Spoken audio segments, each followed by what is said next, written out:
There's this fantasy of having this Hollywood life. Everybody wants to be in show business, and everybody wants to be in the movies. You know, if you and your friends could go have whatever you want, how would that go? It's a very small town, Hollywood, with a very big mouth. And that is what Entourage showed you. Before Entourage, I was unemployable. I had just finished a TV show, and we got canceled. I was always terrified, like, Doug, we're gonna get picked up, bro. I don't wanna go back and work in a restaurant. I just had enough of the rat race. I was moving on in two different directions. I was presented with this opportunity, and I was like, wow, like, I may never get another opportunity. I said, these guys are idiots, and there's no way the show is gonna make it to the air. What are the assigned seats? I'm gonna go far left. That would be a good side for me. I got two good sides. All right, we ready? Adrian's gonna take some shots. And it's champagne for the lady? Yeah, I want what Doug's having. Yeah, baby. Ooga. Cheers. Cheers. I don't think there's any cameras pointing at us. I'm glad I got my makeup done. Who thought this show was gonna go early? From the pilot, I told all you guys, I said, this show was going to get picked up, I'm telling you. Kevin There's did. a lot that I believed in it from the get-go. Kevin did believe in it. So what I figured I wanted to do was a show about guys and friends. That's the show, I mean, real guys. Diner, you know, swingers, that you really hadn't seen on TV before. Vince was named Vince because of Vince Vaughn. That's why he was named Vince. So I actually was thinking like Favreau and Vince Vaughn. I knew nothing about being a movie star. Like, it was like the farthest. I mean, Also, because we're all friends, you know, it's just so relaxed. It's so, you know, it's basically what this is essentially how we shoot the Well, stuff. when it started, like, Adrian lived in that, like, tiny little rundown house and, like, had parties every 5 seconds. Or we would all go down to Venice, and Lev would ride his skateboard over and, like, sit in a rocking chair and tell a story. Steve Levinson, who was my manager for 12 years prior to that, said, Mark and I are thinking about this show about him and his friends, and that's where it started. I've been traveling with Mark. Me, Mark, E. We'd all been traveling for a long time on the road. And I think everybody used to joke, like, wouldn't it be funny to have a camera with us? And that was kind of the prevailing joke, and it was probably at the advent of reality TV. The story has changed so many times. It depends on who tells it. But originally, I was making this kind of short movie and documentary about my friends who at a later stage in life decided they wanted to be rappers. And I shot this documentary, and everybody thought it was a cool idea. And then they were like, you know, we should follow you around with a camera and them. And I said, absolutely not. I would not incriminate myself. We were talking about it, and one day it dawned on me that it's not a reality show. It was just, we should just do it as a fictionalized show.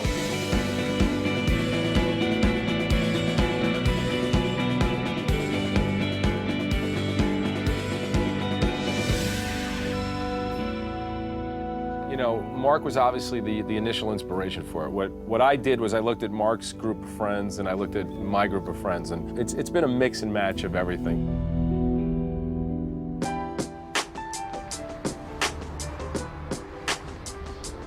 Let's see, we had E, we had Donkey, and we had Ari, and Marky, and myself. And that was it. That was the only ones we had out here.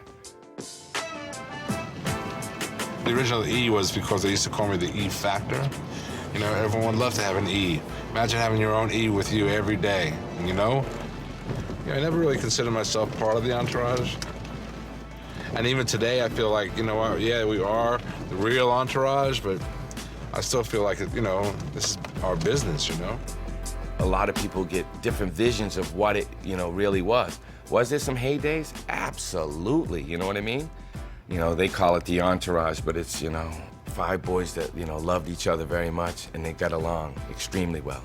Through good times and bads. And that's it. Whoa, it's the wrecking crew. It took a long time, yes, but You know, persistence paid off. So, you know, it's like a lot of great shows. It's about this group of guys and everybody can relate to one of them. You know, everybody knows a Turtle or a Johnny Drama. And so, you know, we thought it would make for a great idea. It was just a matter of, you know, putting the right people together at the right place, and that was where the magic happened. Before, I mean, you wrote the pilot, but it took like a couple years, right? Yeah. I mean, you know, like how many drafts before? 70. I mean, we can't. Come on. We can't. Yeah. I'm not even kidding. But you know, I did a draft. I remember when I was sitting on my bed and Levinson called me, and we were all convinced this was a go finally. And he said they don't like it. I said, what don't they like about it? He said they don't like anything about it. And I was like, wow. And I remember I got in my car, drove to Palm Springs by myself in the middle of the summer, and I wrote a new draft that pretty much started over. And that was the one that they kind of said okay to. What we had heard is shows at HBO, if you can't cast it, there's no show.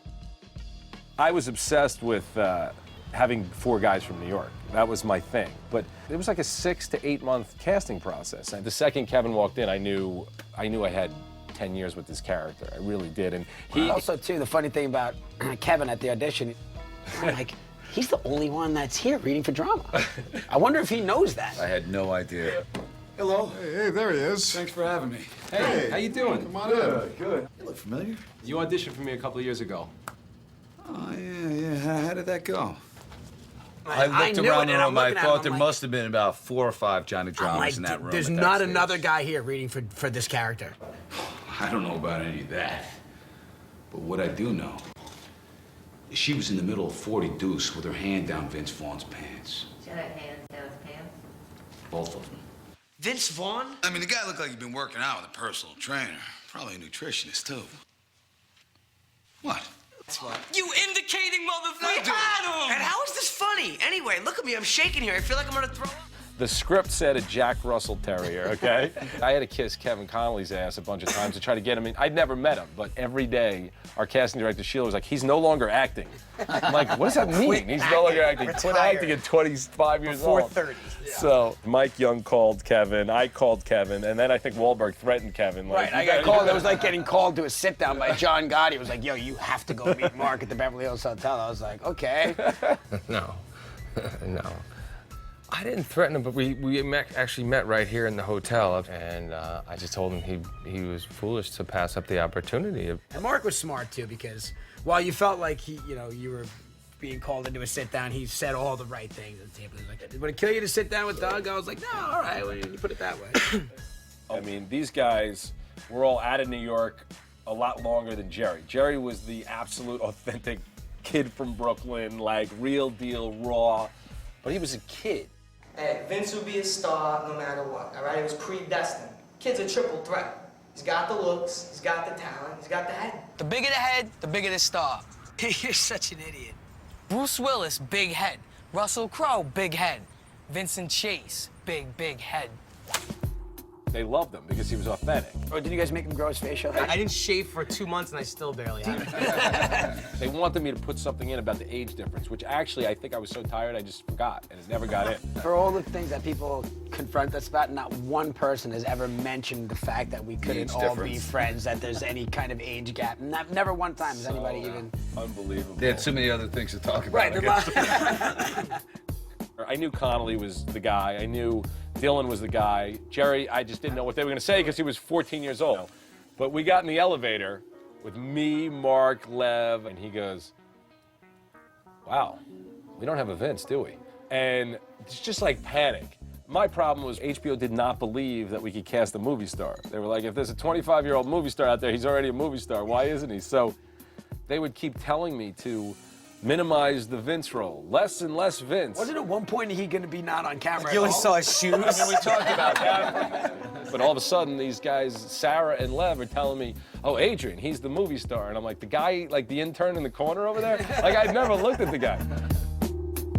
Before we walked in here, we were looking at Adrian's audition, which this kid, Eric McCaslin, did the most genius thing. He took their auditions and he sliced them together so Vince and Eric could talk to each other, so we could actually see what their chemistry would look like. Couldn't get us in a room together, which is ridiculous. I think I need some time off, time just to chill. Vince, you've been off for 3 months. Yeah, and I know, but I was all anxious that whole time. Now Just gonna chill. Talk about it in the air. Yeah. I'm thinking I'm not skipping you on. I'm not begging the reunion. You'd go without me? Yeah, I'd rather go without you. Fuck you. I remember the one moment you guys walked in, and Lev said, Vince. Yeah, don't forget her. She gets very lost in the shuffle, but this girl has written every other word for 6 years now. And Kevin started calling me the female meathead, and I was no longer one of the boys. That is a true story. Everybody get to work! I would lie, scream, beg, borrow, and steal. Don't you ever question my word again. I am going to erode every fiber of your spirit.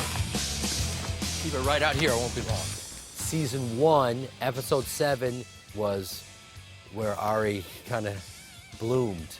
And I'll never forget that. It was like a long steady cam shot where I'm looking for Josh Weinstein. It culminates in this long, great speech. I'm going to take everyone, your B-level sitcom stars, your reality TV writers. When I'm done with you, you're gonna be repping sideshow freaks. You need JoJo the dog-faced bitch boy? Call Josh Winefuck, the lightweight pen-stealing fuckface. That's awful. Coming from the theater, you know, you feel like I feel like I was back home. So that was really fun stuff. I'm gonna interrupt and just say that like any good actor, Ari Gold is within Jeremy.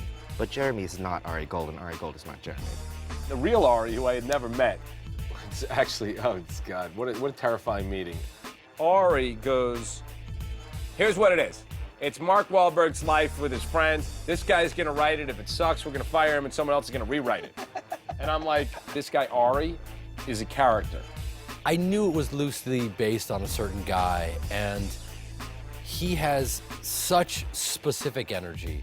And so to be able to play that is so fun and cathartic and a gift, really. When this role came along, it was one scene in a pilot. You're lucky to get a pilot on the air, much less a season, much less 8.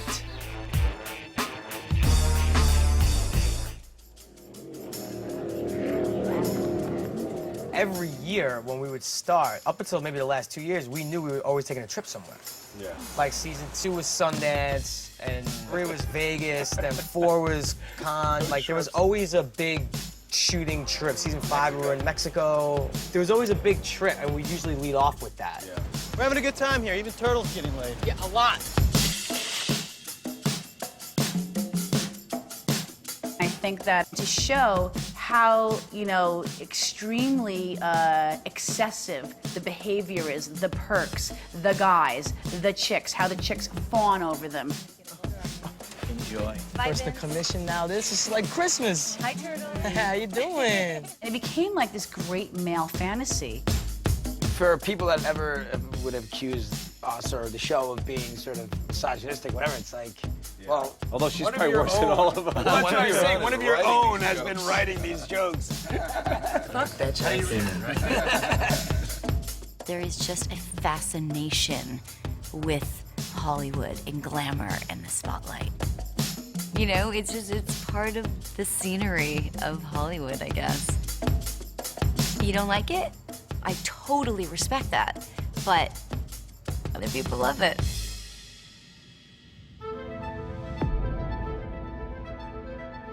The other thing, too, that was worth mentioning, the scene in the pilot that got cut. I was obsessed with having like a nondescript, could be anywhere in the world, like a mislead. bar. You know, these are your friends in high school. Bro, the only guys I talked to from high school are right here. But it was so dead and so flat. It was just like us planted at the bar. And then they walk out and there's a limo and they step into the movie star world. Okay, reshoot that first scene and you're on. Then we switch to the best place in LA to eat lunch, which is Fred Siegel, with beautiful girls everywhere. And you're like, okay, I want to be on that show. I love the Jimmy Kimmel episode. Jimmy Kimmel where episode. Kevin It's one of my comes favorites. on. That's when I knew we had a good show. I still Episode feel 3, season 1. Jimmy Kimmel was the most important episode of Entourage. Yeah, I agree. That's the episode that we all came together on. Found the tone.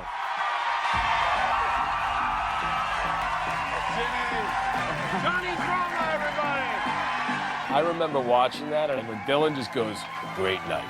great fucking night. I sat down, I said, that's as good a half-hour television as I've ever seen. I remember the first time I thought it was a hit was when we were walking through Vegas. I didn't know anyone knew what this show was. I remember walking out to a pool to shoot the scene. Roll zone! And I had like my Nick jersey on, literally like 50 meatheads in the pool. Going Started like a ballistic. turtle chow. I'm like, what the?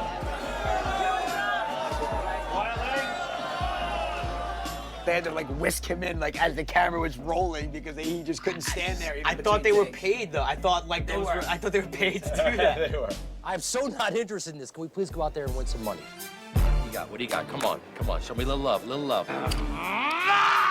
I don't want to make mean the new nice.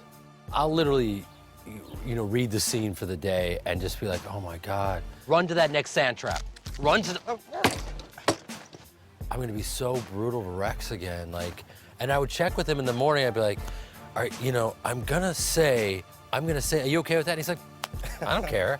This is the part where you roll into that scene and then cut back to us. Oh, okay, yeah. I will switch out your keyboard right away. Good. Wait till I'm out of the office before you get on your knees. And we're back. Oh, you're such a pro. Sorry. A lot of people are always like, oh my God, Lloyd is so awesome. What an amazing character. They say that to me, and I'm like, I know, he's incredible. And then they go, is he really gay? They always ask that.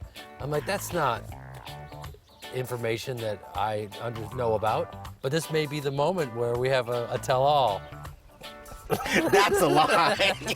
Well, I don't want to. He's all right. Let's be honest. He's gayer than Liberace in 1972. Okay, he's 11 times more gay than Elton John.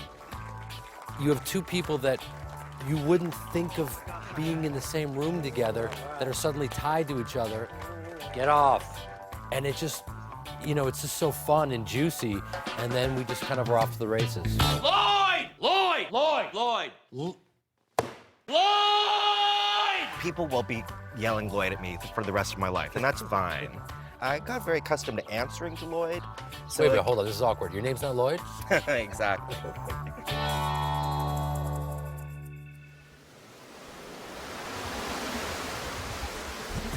You guys having a serious talk about acting? Yeah. Oh, boom. Yeah, it's perfect. Oh, good. Hey. The sad thing was we actually were having a conversation about acting. It's been a lucky thing with this show. I mean, getting the cameos. How difficult, though, early on was it to get that? Horrible, right? I really don't have a single favorite, but the way I would sum it up is to look at a call sheet one day and literally see that you're doing scenes with Sidney Pollack at 1 and then Kanye West at 2. All in one scene together. All Kanye in one scene. and Sidney Pollack. It's just, I don't know if you ever get those circumstances ever.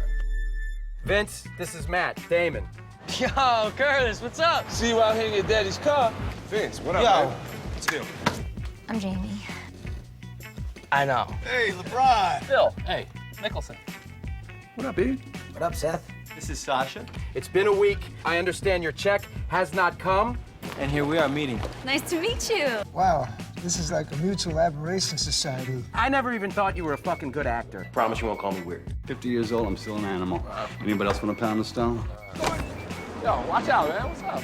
Can't believe I have a fucking Academy Award and I'm calling you back! You are clearly lost in another one of your delusional daydreams. You broke Tom Brady's club, you asshole. Gangster, drug dealer, rapper.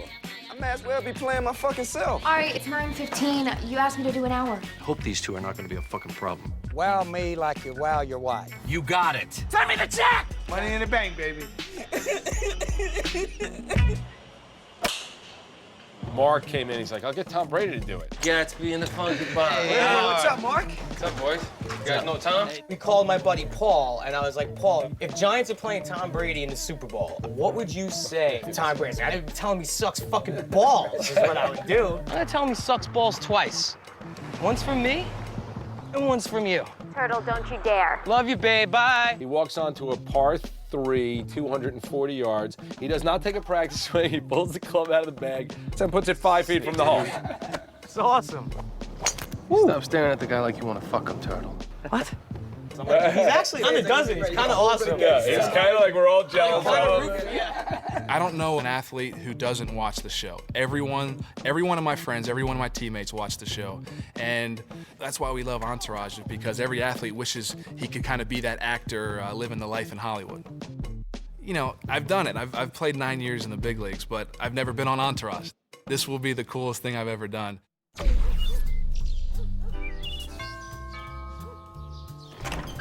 Hey, welcome to the neighborhood. Hey, Bob Saget. I've known Doug Allen a long time. He always knew my comedy style was not like what happened on a sitcom for me that I took a job on. I'm a big fan, Vince. So are my daughters. But do me a favor, don't fuck them. Don't you fuck my daughters.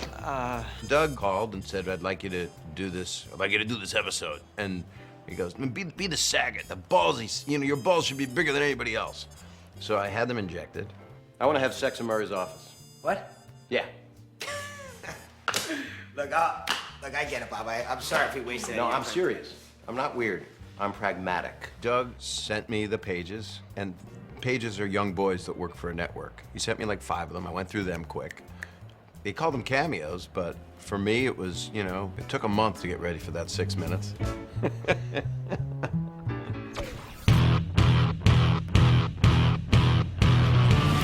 The first shot I did was on Topanga Beach, and I saw an old blue scarf with holes in it laying on the beach. I said, this is perfect. Picked it up, snapped the sand out of it, and wrapped it around my head. And I became the guru of the ocean. And I said, okay, where's the script? He said, you're the script. I said, oh, because I love improv and spontaneity. Gary. I could snap your sternum with one blow, my forehead, to your chest. I could raise my hand up and loosen your teeth, knock you down, grab you by the lip, pull you up, and tell you I'll be right back. And of all shows to find your sensitivity on, you wouldn't think it would be that one. Cleansing you. But it was, and it is, and it will be. There you have it. Martin Landau was probably my favorite. Is that something you might be interested in? I can't tell you how many times I've heard people saying to me, is that something you might be interested in? Is that something you might be interested in? Is that something you might be interested in? I was in Northern Ireland doing a movie, and people would come up to me and say, well, would you like a Guinness? Is that something you might be interested in? Talk about James Dean Best as his friend, as like his buddy, you know. I learned a lot from Martin Landau. There you go, baby. All right. Come here, let's hug it out, you little bitch. I love it. I was basically reprimanding him for not having a good bedside manner with Vince. And so I'm going to make this kid really uncomfortable as a man and as a character. You want to hug it out? No, not really. Let's hug it out, bitch. Let's hug it out. You want to hug it out? Let's hug it out, you little bitch. And there you have it. Comedy gold. You gotta really have some balls to want to add to the script. But there is adding, for sure.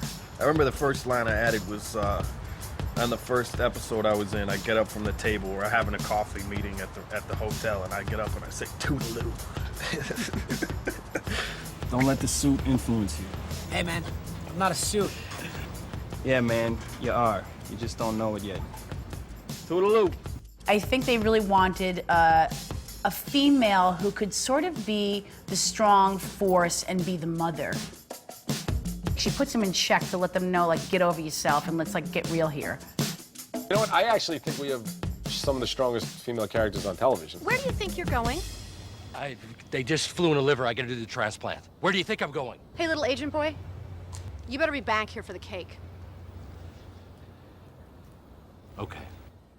I don't know if our marriage is a fantasy marriage, but I love the family dynamic. I mean, it's very real. It's like a very, you know, they love each other. There's still some sexy fun to it, and they fight a lot, and then they get over it. I mean, it's not like a TV version of what a couple has been. But I did have a woman in the airport come up to me and say, oh, honey, you know, after all those years, you'd never dress in that lingerie for your husband. Wow. I was like, well, are you still married to yours? Because, hey, you know, maybe you should. I think that people are drawn to the sort of the loyalty and the love. No, it's true. I mean, I'm an only child, so I you know, I had to learn how to have siblings. Who the fuck are you? He's my brother. I'm proud to have a baby brother to look up to. Oh, thank you, Johnny. Get a picture of me and my brother. Is baby bro in trouble? I'm proud of you, Johnny. Thanks, Vince. I'm the closest thing to a brother this guy has, and we'll always be brothers. This whole group's been like a family. You know, the ultimate wish fulfillment for men is to have friends when you're older who you still are tight with like you were when you were in high school. People get crazy over money. They get crazy over women, success, failure. They get crazy over a lot of things. But your real friends always stick together. There's a certain thing you feel and a certain sadness that it's coming to an end, but I think the beauty of it is we made great friendships. These guys all still hang out and we all still get to hang out together. It's not just a show that's about a movie star and Hollywood. I mean, for people who watch, the fans of the show, I think there's a character on this show for every kind of person out there. And it really is more just about friendship. That shit was deep. Yeah. And I think this is a good time to say it's a wrap for Entourage, because that way you leave the audience wanting more. Gave you an inside view of what an actor in Hollywood has to go through today to sustain a career and a lifestyle. For me, it's really sad because I've had such a great time working with everybody, but it's very bittersweet because we have established such a great relationship amongst each other. But, you know, like all good things, you know, we move on. I don't even want to talk about it because I will start to cry. These are my brothers. They're my brothers. All of them. I love them. Yeah. Like my mama says, endings are important. She always told me that, and I just really feel like we're ending really strong with this.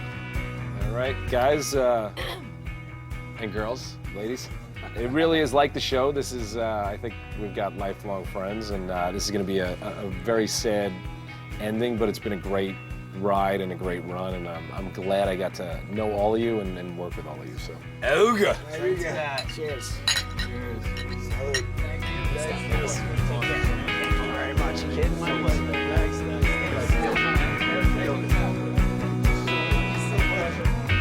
I don't want to get all emotional and teary-eyed here. For me, it's the show that kind of, defined what shows about the business in Hollywood are all about. And, I don't think there'll be another show like it for quite some time.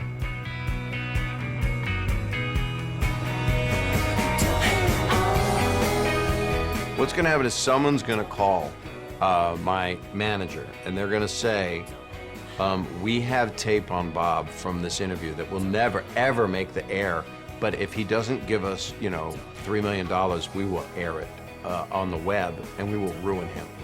So this is just I, again, have just created a blackmail tape for myself. You're gonna use 40 seconds of this at best of me saying I'm gonna miss the show.